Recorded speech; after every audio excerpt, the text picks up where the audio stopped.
चलिए बच्चा, welcome to the next part, acquired immunity. Acquired immunity वो इम्यूनिटी है जो हम सब अपने लाइफ टाइम में अक्वायर करते हैं। नाम ही अक्वायर्ड इम्यूनिटी, वो इम्यूनिटी जो हम अपने लाइफ टाइम में अक्वायर करते हैं। कैसे अक्वायर करते हैं? आप कहीं से गुजर रहे थे, आपके बगल में स्वच्छ नाला बह रहा था, ठीक है। उस स्वच्छ नाले से बहुत सारे बैक्टीरियाज हवा में निकल रहे होंगे और आप इनहेल कर रहे होंगे। तो जब आपके बॉडी में वो आया तो आपका बॉडी उससे लड़ना शुरू करा, मारापिटी चालू हुआ, एकदम भयंकर खूंखार मारापिटी, एक दूसरे के जान लेने पे आमदा, ऐसा वाला मारापिटी। स्टार्टिंग में वो भारी पड़ रहा था, कौन? जो बाहर से आया है, क्योंकि आप अगर सांस खींचोगे तो कम से कम 100, 200, 500 तो अंदर खींच लिए होंगे। वो 500 है और वो 500 एक साथ बॉडी में घुस रहा था कि एक तो डब्ल्यूबीसी टकरा गया। अब वो 500 अकेला, तो कौन पिटाएगा? डब्ल्यूबीसी हमारा ही पिटाने वाला है। तो भाई पिटा रहा था तो खूब चिल्ला रहा था। फिर बोला 1 मिनट, बोला अच्छा क्या हुआ? बोला स्टैचू। उसके बाद तुरंत से फोन लगाया, भाई साहब 500 आया, जल्दी आओ। तो क्या हुआ? अभी देखो, जो पिटा रहा था एक्चुअली में वो इन्फेक्ट हो रहा था। इन्फेक्ट होने वाला, अभी पढ़े थे, इन्फेक्ट होने वाला एक साइटोकाइन बैरियर यूज कर लेगा, इंटरफेरोन रिलीज कर दिया, फोन कर दिया, भाई अब जल्दी आओ। अब वो जैसे ही रिलीज करा, जैसे ही वो बाकी सारे को बुलाया, देखोगे तुरंत सोचेगा, सूजने लगता है, फूलने लगता है। क्यों? गाड़ी ब्लड आ रहा है, एकदम फटाफट वहां के खून जमा होना शुरू होगा। अब तुम किसी को बुलाए कि कम से कम 1000 लोग लेके आओ, 500 लोग है, साथ में हॉकी स्टिक, थोड़ा चेन वेन, फाइटर वाइटर, बॉक्सिंग ग्लव सब होना चाहिए। तो भाई 1000 लोगों के लिए अगर ट्रैक्टर में भी लोड करके ला रहे हैं, फिर भी कम से कम 20-30 ट्रैक्टर तो लग ही जाएगा, है ना। और 2-3 ट्रैक्टर सामान मारपीट के लिए, है ना। इतना जब आएगा, जाहिर सा बात है, जब खूब सारा डब्ल्यूबीसी वहां आएगा तो वो जगह के आसपास खूब सारा ब्लड जमा हो जाएगा, वो जगह थोड़ा फूल जाएगा। जाहिर सा बात है ना, ये जगह अभी नॉर्मल था, यहाँ खूब सारा ब्लड जमा हो, थोड़ा सा फूलेगा, स्वेल कर जाएगा। उसके बाद और भयानक मारापीटी चालू होगा। ये मारा पीटा तो दर्द होगा, दर्द होता है, कभी घाव होता तो क्या होता है? पहले आपको एक छोटा सा फुंसी दिखेगा, नन्हा सा, फिर वो हल्का सा मुंह पे लाल दिखेगा, जब तक इन्फेक्शन वहां था और वहां कोई डब्ल्यूबीसी टकरा गया। उसके बाद आप जैसे उसको, तब तक में फीलिंग करोगे कि अच्छा कुछ हो रहा है, आपका ये फीलिंग ही चल रहा होगा, तब तक में अचानक से वो बहुत बड़ा हो जाएगा। होता है साहब, अचानक से वो बहुत बड़ा हो जाता है।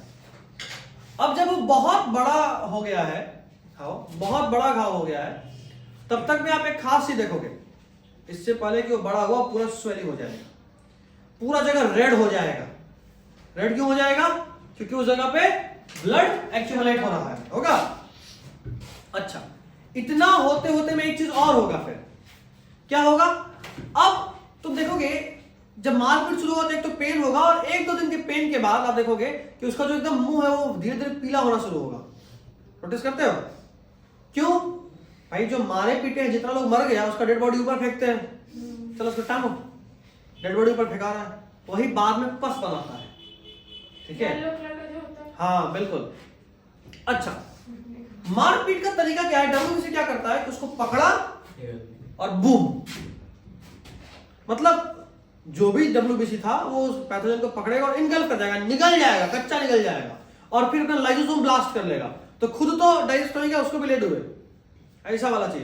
तो जाहिर सी बात है पस तो बनेगा, वो पस ऊपर आता है, और जब ठीक ठाक अमाउंट ऑफ पस बन जाता है, मतलब ठीक ठाक पैथोजन मारा जा चुका है, उसके बाद देखोगे फिर वो सूखने लगेगा, धीरे धीरे ठीक होने लगेगा।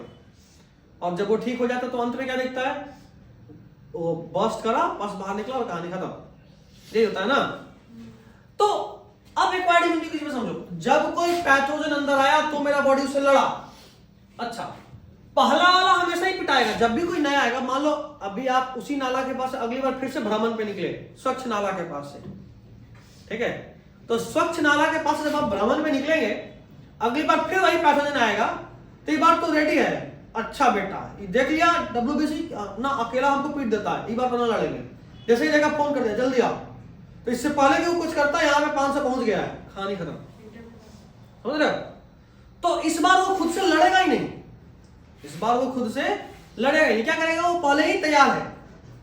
जैसे मान लो तुम रेडी थे कि भाई इस बार हॉकी स्टिक लेके आया, अगली बार कोई नया पैथोजन आया, वो हॉकी स्टिक नहीं, बंदूक लेके आया है, वो दुन्नली वाला जो सिपाही लेके घूमते हैं, राइफल। हाँ, राइफल लेके आया और तुम तैयार हो डंडा लेके, तो कौन पिटाएगा? डंडा वाला तो पहले गया, पहले जो तक पहुंच तो गया डंडा लेके। कौन है रे? जब पहुंचे थे उसी तरफ राइफल निकाल दिया। अब लीजिए, फिर हाथ पर पड़े, अरे भाई साहब क्या मजाक करते हैं, तो यही बस यूं मजा कर रहे थे अपन हम दोनों भाई भाई, कहाँ लड़ाई झगड़ा में क्या रखा हुआ है। फिर जैसे ही थोड़ा सा साइड में सरके का फोन करेगा, भाई राइफल है, कम से कम AK-47 चाहिए। आया AK-47, तो जब तक मैं AK-47 पहुंचने वाला था, अच्छा AK-47 पहले से बॉडी के अंदर नहीं है, उसको देख के बनाता है बॉडी, देखा कि भाई उसके पास क्या है और उसके हिसाब से बॉडी तैयारी करता है एंटीबॉडी उसको। हाँ बिल्कुल, एंटीबॉडी इसको अपन बोल रहे हैं, ये हमारा हथियार है, एंटीबॉडी हमारा हथियार है। तो हमने हथियार तैयार करा। अब आप जान गए कि अच्छा ये वाला नाला के पास डंडा वाला से काम हो जाता है, वो वाला बैक्टीरिया जब आता है ना, तो उसके बाद भाई मेरे को AK-47 चाहिए, उससे कम तो नहीं सेटेगा। तेसर का बाद और कोई खतरनाक आ गया, वो AK-47 लेके आ गया या मशीन गन लेके आ गया।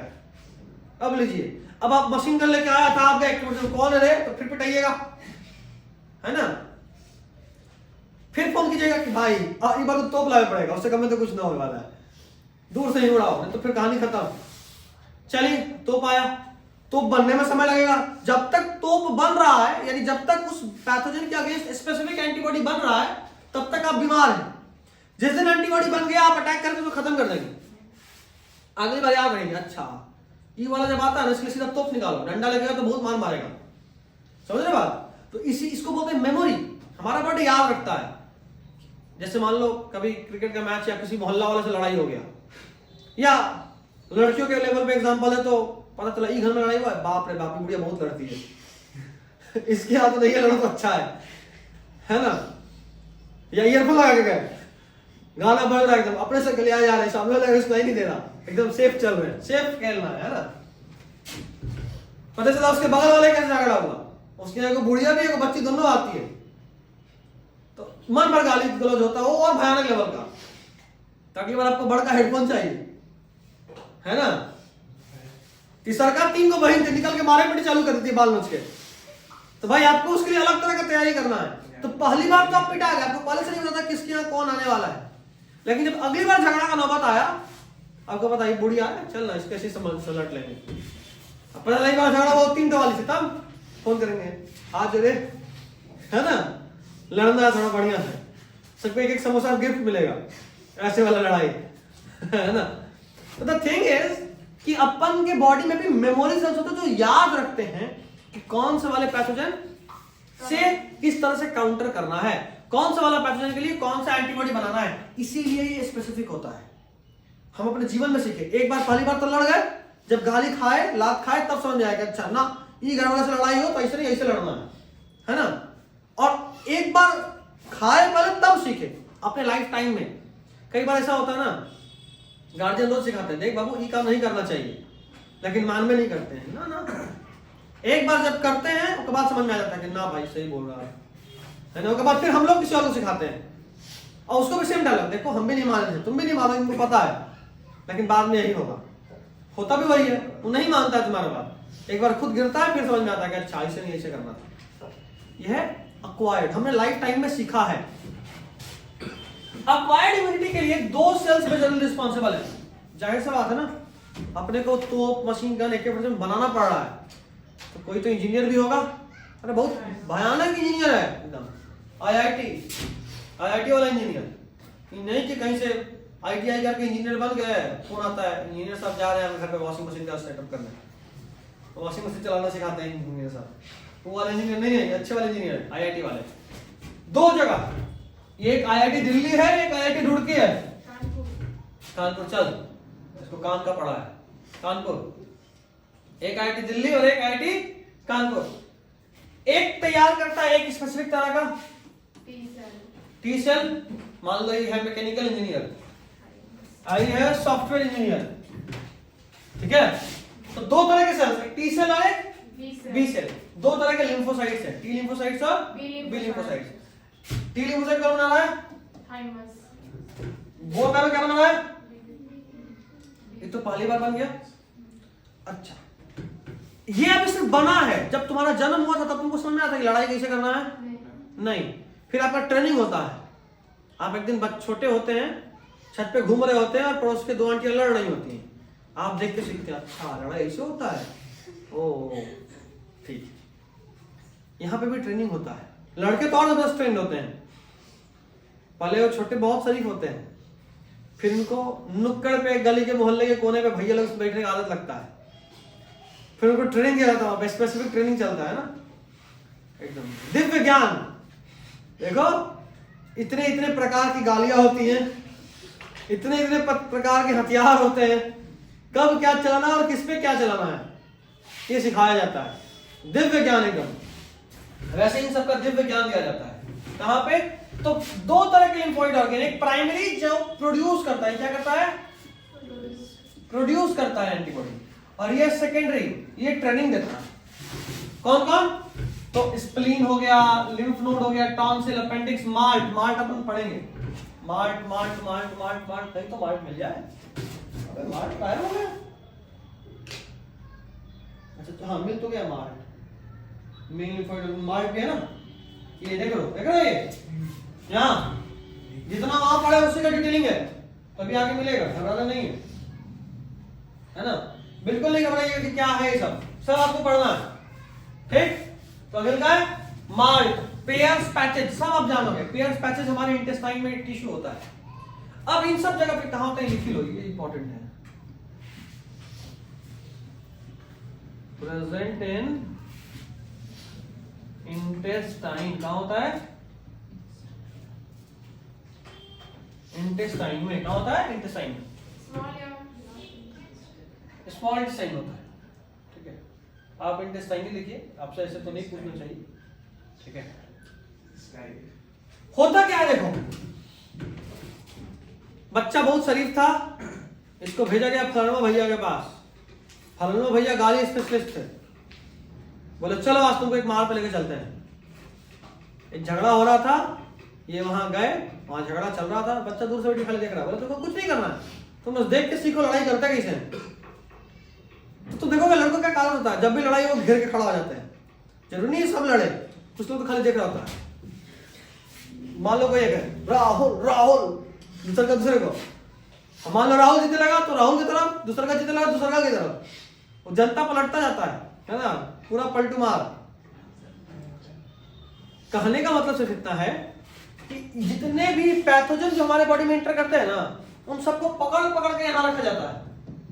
मान लो कोई बैक्टीरिया घुस गया तो हम सबको नहीं मारते, दो चार को पकड़ के रख लेते हैं। कहां पे? अपेंडिक्स में हो गया, स्प्लीन में हो गया, लिम्फ नोड में हो गया, फिर हर जगह पकड़ के रखते हैं। उसके बाद क्या करते हैं? अच्छा उसको पहले तो हारा कमजोर कर दिए हैं, ठीक है, हाथ पैर बांध दिए हैं, उसके बाद पकड़ के रखे हुए हैं, जिंदा नहीं छोड़े हैं, मतलब ये फ्री नहीं छोड़े कुछ कर दो ना, हाथ पैर बांध के रखे। उसके बाद अपने बउआ सबको भेजते हैं लिम्फोसाइट, जा बेटा फतेह करके आओ। वो वहां जाता है, जिसका हाथ पैर बंधा उसको देखता है, उसका कमजोरी जानता है, सीखता है कि इस वाले से कैसे लड़ना है, और जब सीख जाता है तब वो फ्रीली ब्लड में छोड़ दिया जाता है कि जा कहीं दिखे मार कर लियो, ऐसे वाला, समझे। अब हमारे प्राइमरी लिम्फोइड ऑर्गन में लिम्फोसाइट्स बने, सेकेंडरी लिम्फोइड टिश्यू में जाने के बाद वो स्पेशलाइज हुए, और उसके बाद वो रिलीज करे जाते हैं कि अब आप जाइए पूरे बॉडी में घूमिए, जहां कहीं भी आपको कोई पैथोजन दिखे अटैक कर दो, समझे बात। इस तरह से हमारा इम्यूनिटी काम करता है। थोड़ा और देखना,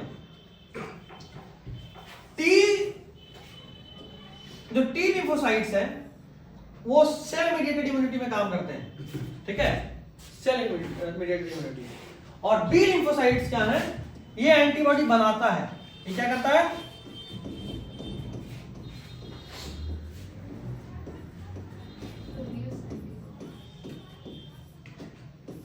ठीक है, टी लिम्फोसाइट के बारे में बताते हैं, खुद प्रोड्यूस नहीं करता, लेकिन ये बी को हेल्प करता है प्रोड्यूस करने में, हेल्प करता है।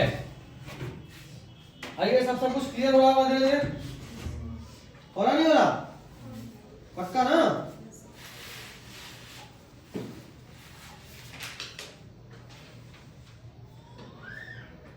जल्दी से लिखिए फिर स्टार्ट करें।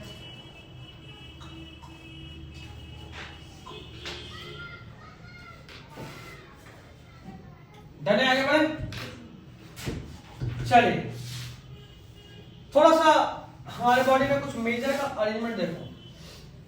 कई बार ऐसा देखें कि आपको कोई इन्फेक्शन होता है तो थाइज के पास दर्द होने लगता है या यहाँ दर्द होने लगता है, तो वैसा फील करें यहाँ आर्मपिट पे और थाइज पे, वहां पे लिम्फ नोड्स होते हैं। एक्चुअली लिम्फ नोड्स होता ही है कि कोई भी इन्फेक्शन जब बॉडी में एंटर करेगा ना तो लिम्फ के थ्रू बह के वो या तो आर्मपिट्स पे पहुंचेगा या थाइस के पास जो ग्रोइंग एरिया वहां पहुंचेगा। उन सब जगह लिम्फ नोड है, थोड़ा बड़ा बड़ा एरिया जहां पे लिम्फ जमा होता है। ठीक है, तो लिम्फ नोड कहां होता है आपको ये याद रखना। एक थाइमस है, एंटीबॉडी बनाने में हेल्प करता है, थाइमोसिन हार्मोन रिलीज करता है, वो एंटीबॉडी बनाने में रोल प्ले करता है, थाइमस भी है। उसके अलावा लिम्फेटिक वेसल्स, देखो हम बताए थे हमारे बॉडी में दो तरह के फ्लूइड्स होते हैं, एक होता है ब्लड और एक होता है लिम्फ। दो तरह के, एक होता है ब्लड और एक होता है लिम्फ। ब्लड का काम क्या है, नॉर्मल जितने भी न्यूट्रिएंट्स हैं, ऑक्सीजन सबको कैरी करके टिश्यू तक पहुंचाना। असल में वो टिश्यू तक नहीं, वो कैपिलरी तक पहुंचाता है।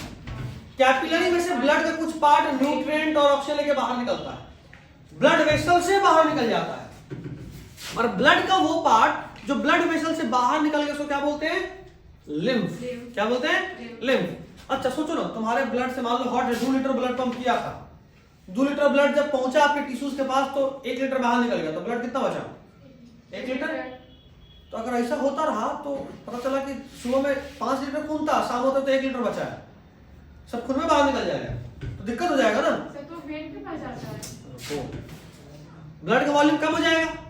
ऐसा नहीं होता, ऐसा इसलिए नहीं होता कि ब्लड का वो पार्ट जो लिम्फ के फॉर्म में कैपिलरी से बाहर निकला था वो वापस लिम्फ नोड के थ्रू, वापस लिम्फेटिक वेसल लिम्फ नोड के थ्रू जमा होके वापस वेन में मिल जाता है। मतलब 2 लीटर खून था, 1 लीटर बाहर निकल गया, 1 लीटर कैपिलरीज में रहा था। थोड़ी देर के बाद वो 1 लीटर जो बाहर निकला वो भी लिम्फेटिक चैनल के थ्रू जमा होकर वापस कहां पहुंच जाएगा, वेन में, ब्लड वेसल में। हम आपको बताए थे एलिफेंटियासिस, याद आ रहा है, वो पैर फूल जाता है, पैर फूल जाता है, बिल्कुल। तो वहां हम बताए थे कि वहां पे यही लिम्फेटिक वेसल्स ब्लॉक हो जाते हैं, तो जो बाहर निकला वो वापस अंदर नहीं लौटता था। जैसा बाहर निकला तो कहीं तो जमा होगा, तो जमा होता तो वो दिखता है एलिफेंटियासिस के फॉर्म में। ठीक है, ये डायग्राम आपको याद होना चाहिए, ये इंपॉर्टेंट है। कई बार डायग्राम बना के एबीसीडी कर देता, पूछता कौन क्या था। ठीक है, नेक्स्ट पार्ट। अगर हम बात करें तो जो मेरा प्राइमरी लिम्फोइड ऑर्गन है वहां पे ओरिजिन होता है, और जो लिम्फोसाइट्स हैं वो एंटीजन सेंसिटिव कहां पे होते हैं, सेकेंडरी। कहां होते हैं, सेकेंडरी लिम्फोइड ऑर्गन। ठीक है, अच्छा सेकेंडरी लिम्फोइड ऑर्गन में क्या होता है, it provides micro involvement for the development and maturation of lymphocyte. बताया ना, सबको पकड़ पकड़ के हाथ पर बांध के जमा करके रखते हैं ताकि पहचान पाए कि वाले को कैसे मारना है ना। नेक्स्ट, यहाँ पे साइट ऑफ इंटरेक्शन प्रोवाइड किया जाता है लिम्फोसाइट्स को, जहां पे कि एंटीजन पहले से होता है ताकि इसको देखे, पहचाने और फिर वो डिवाइड करके इफेक्टर सेल बनाए जो जाके बाद में ब्लड में रिलीज हो जाएगा। ठीक है यहां तक, चलिए तो लिखना जल्दी जल्दी लिखिए, फिर हम आगे बढ़ते हैं। आधा मिनट के अंदर जल्दी लिखिए।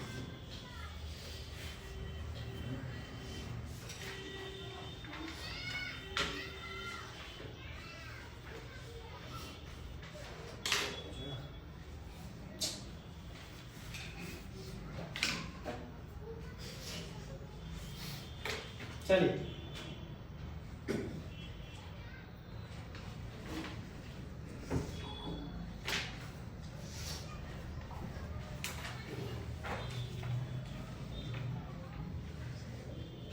डन है, आगे बढ़ो।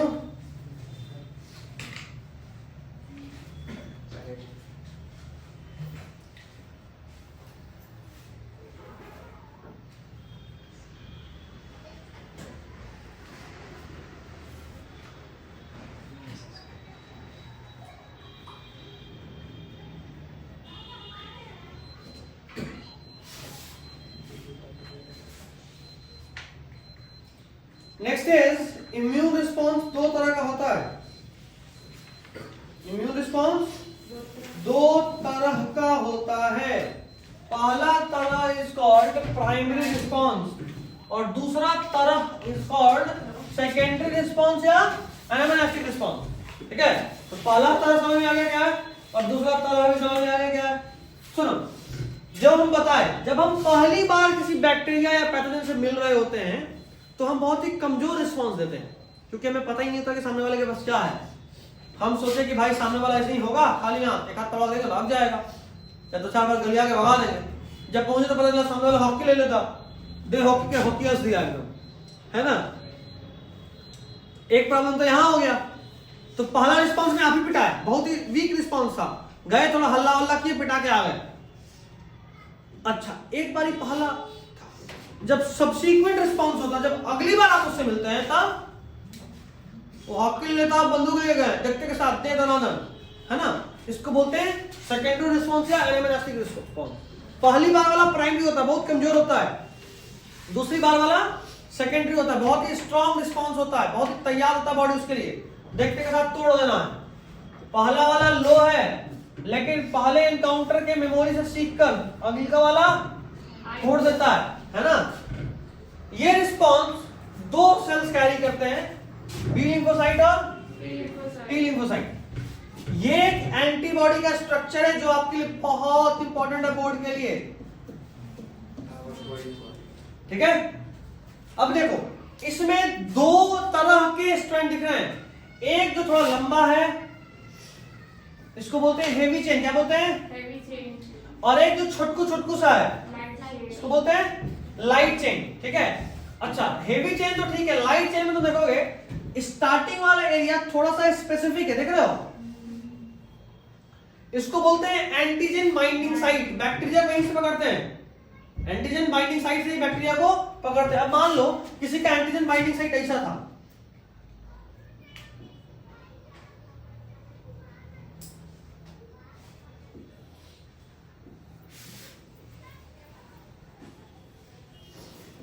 समझ में आ रहा है, ये वाला पार्ट बना है। तो जाहिर सी बात है ये वैसे ही बैक्टीरिया को पकड़ पाएगा जिसके बॉडी पे कहीं ना कहीं एक इस तरह का स्ट्रक्चर हो, है ना। मान लो इस तरह का बहुत सारा होगा, एक के नहीं होगा।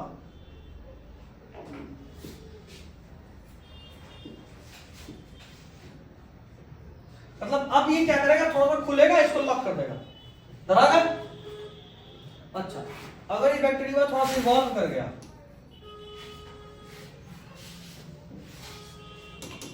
और अपना स्ट्रक्चर ऐसा कर दिया और अपना स्ट्रक्चर ऐसा कर दिया, इधर आएगा। इसके लिए इसकी तरह का इसको ऐसा करना पड़ेगा, समझ में आ रहा है।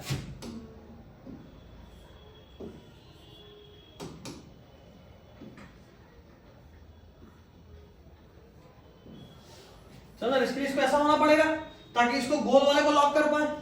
तो हर बार जिस तरह का पैथोजन होगा उसके सरफेस को देख के उस तरह का बनाना पड़ता है। इसीलिए हर बार जब कोई नया बैक्टीरिया आता है इसको बनाने में समय लग जाता है, 1 दिन 2 दिन 3 दिन, इसलिए आदमी बीमार रहता है। और एक बार जब ये बना दे तो तुरंत अटैक कर देंगे, क्योंकि उसके बाद अब कोई नहीं बना सकता उसको। समझ रहे बात, ये होता है। तो इस एंटीबॉडी में एक और खास बात है, जरा खास बात समझना। इस एंटीबॉडी में ये जो आपको दिख रहा है ना, ये है असल में डाइसल्फाइड बॉन्ड है। क्या ये? तो एंटीबॉडी का जो 2 चेन है वो किससे जुड़ा हुआ है? डाइसल्फाइड बॉन्ड से। और सिर्फ 4 बॉन्ड ऐसा है जो 2 चेन को जुड़े हुए हैं। देखना, देखो इधर देखो, इधर देखो, 2 बॉन्ड यहां पे जो इस वाली चेन को जोड़े हैं, और 2 बॉन्ड यहां पे जो इस वाली चेन को जोड़े हुए, देख रहे हो। बाकी सारा उसी को आपस में जोड़े हुए, देख रहे हो। तो 4 ऐसा है जो अलग अलग चेन को जोड़े हुए हैं। ठीक, अगर आपसे पूछे कि कितने बॉन्ड ऐसे हैं जो हेवी चेन और लाइट चेन को जोड़ते हैं, वो कितने हैं? सिर्फ 2, एक यहां और एक यहां। ये दोनों तो हेवी चेन है ना, समझे बात? कैसे क्वेश्चन आएगा, समझ रहे हो। ये सब बहुत टफ लेवल का क्वेश्चन हो जाएगा जो हम अभी बता रहे हैं, लेकिन एनसीईआरटी में दिया तो पूछ सकता है। नहीं, ऐसा नीट में नहीं पूछा है। लाइट चेन और ये बस इसका डायग्राम, कितने तरह के चेन होते हैं, एंटीजन बाइंडिंग साइट कहां होता है, ये सब पूछ देता है, बट कितने बॉन्ड्स होते हैं, कौन किसको जोड़ा, ये नहीं पूछता है। लेकिन अच्छा हाँ, डाइसल्फाइड बॉन्ड से जुड़ा होता है, ये बहुत इंपॉर्टेंट है बोर्ड के लिए भी और नीट के लिए भी, ठीक है। बट कितने होते हैं ये नहीं पूछा है आज तक, लेकिन पूछ सकता है कि एनसीईआरटी में दिया हुआ है, ठीक है। 2 हेवी चेन है और 2 शॉर्ट चेन है, उनको इम्यूनोग्लोबुलिन भी बोलते हैं। हर एंटीबॉडी में 4 पेप्टाइड बॉन्ड होता है, जिसमें से 2 हेवी और 2 लाइट है, H2L2। समझ में आया? समझ में आया? 2 heavy 2 light. अच्छा, कितने तरह के होते हैं? IgA, IgM, IG, IgG, इस तरह से, ठीक। इसका एक डिटेल नोट्स हम आपको दे देंगे, पूरे चैप्टर का देंगे, एक बार रीड जरूर करिएगा। हम आपको समझा पूरा दिए हैं, लेकिन जो डिटेल देंगे उसको रीड जरूर करिएगा, ठीक है। रटिएगा नहीं चलेगा, बट रीड करिएगा। और इम्यूनिटी वाला पार्ट उसका रट जाइएगा, जो डिटेल नोट्स हम आज ही भेज देंगे, उसका इम्यूनिटी वाला पार्ट रट जाना। इम्यूनिटी में थोड़ा पूछता थ्योरेटिकल टाइप, लंबा लंबा, ठीक है। Next, T lymphocyte graft rejection के लिए रिस्पांसिबल है, बताए भी थे। Graft rejection is due to T lymphocyte. Graft rejection क्या है? उसको reject कर देता है. आपके बॉडी में कभी अगर किसी और की बॉडी के टिश्यू को ऐड करा जाए तो हमारा बॉडी इसको रिजेक्ट कर देता है, लात मार के भगा देता है, पहचान जाता है कि हमारा नहीं है। इसी को बोलते हैं ग्राफ्ट रिजेक्शन। इसको क्या बोलते हैं? Graft rejection. जैसे मान लो किसी का किडनी खराब हो गया, वो किसी और से किडनी लिया, अब जो किसी और का किडनी था, हमारा बॉडी इसको पहचान जाएगा कि अच्छा ये किडनी मेरा नहीं है, और उसको रिजेक्ट कर देगा। तो कई बार सुनोगे किडनी सूट नहीं किया, अरे सूट नहीं किया ऐसा कुछ नहीं होता है, किडनी रिजेक्ट हो जाता है, हमारा बॉडी उसको रिजेक्ट कर दिया। तो जब रिजेक्ट कर दिया तो कोई भी ऑर्गन ट्रांसप्लांट करने के लिए blood group matching, tissue matching और ह्यूमन ल्यूकोसाइट एंटीजन HLA का मैचिंग होना बहुत जरूरी है, ठीक है। ये सब नोट्स में लिखा हुआ मिल जाएगा, अभी बस चलेगा। टी लिम्फोसाइट ग्राफ्ट रिजेक्शन के लिए रिस्पांसिबल है। एक बार इसको पूरे को पढ़ लीजिए, बाकी तो सब ठीक है, आपको आइडिया है। एक बार पूरे को पढ़ लीजिए इसको।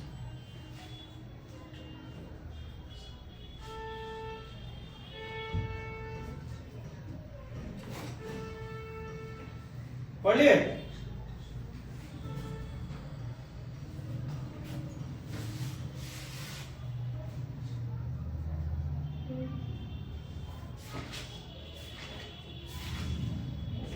हो गया? डन है?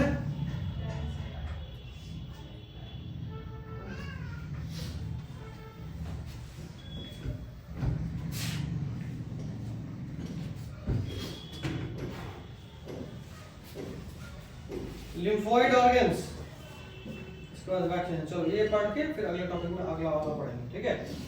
ये पढ़ लेते हैं। ऐसे तो आपको सब आइडिया है क्या है, बट लिम्फोइड ऑर्गन आपको समझ में आ गया होगा। ये वो जगह है जो सेकेंडरी लिम्फोइड ऑर्गन है ना।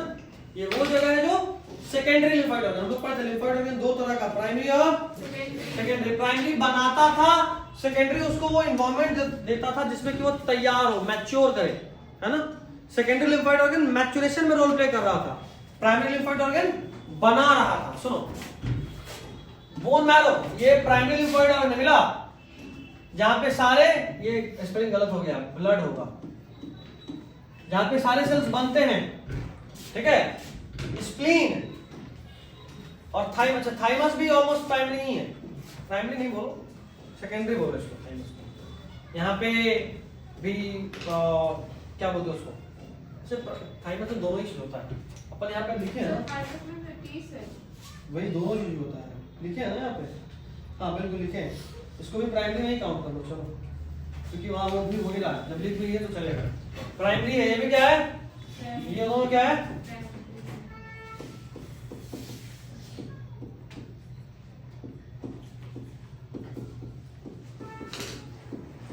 थाइमस में कुछ हद तक वो भी होता है, मैच्योरेशन भी होता है, बट चलो ये दोनों क्या है, प्राइमरी। प्राइमरी लिम्फोइड ऑर्गन है, बोन मैरो और थाइमस।